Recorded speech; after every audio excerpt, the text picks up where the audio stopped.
Produser film Vina sebelum 7 hari dilaporkan ke Barreskrim Mabeswori karena dianggap menimbulkan kegaduhan di tengah masyarakat.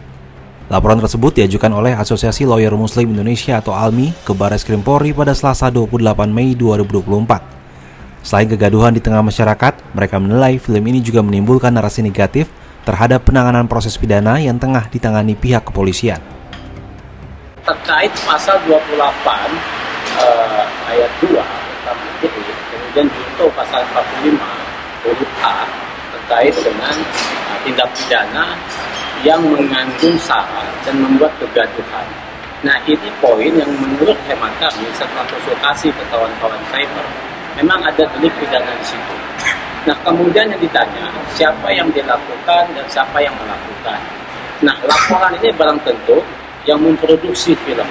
Jadi pihak-pihak yang memproduksi sebuah film ini dapat dimintai klarifikasi untuk menjelaskan terkait dengan produksi yang dia buat. Siapa itu? Belum tentu terkait dengan produsernya, sutradaranya, dan seterusnya. Supaya ini bisa diklarifikasi dan tidak membuat kegaduhan di publik. Film Vina sebelum 7 hari yang tayang pada 8 Mei 2024 berhasil memantik reaksi publik terkait kebenaran dalam pembunuhan Vina Dewi Arsita, remaja di Kabupaten Cirebon tahun 2016 silam. Melalui film ini pula, sejumlah akademisi dan pakar hukum pidana buka suara untuk mengkritisi integritas dan kompetensi kepolisian dalam menangani perkara. Saat peristiwa itu terjadi, polisi telah menangkap 8 pelaku dan memproses hingga pengadilan pada 2016. 7 pelaku divonis penjara seumur hidup, sedangkan 1 pelaku, yakni Saka Tatal, yang masih di bawah umur divonis 8 tahun penjara. Namun masih ada 3 orang yang masuk dalam daftar pencarian orang atau DPO.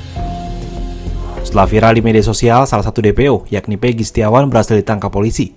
Peggy ditangkap polisi dalam perjalanan pulang ke rumah kontrakannya di Jalan Kopo, Bandung, tanggal 22 Mei 2024. Dalam penangkapan itu, polisi juga meralat jumlah DPO, yang awalnya 3 orang, menjadi hanya 1 orang. Peggy disebut polisi sebagai otak dari pembunuhan Vina dan Eki di Cirebon.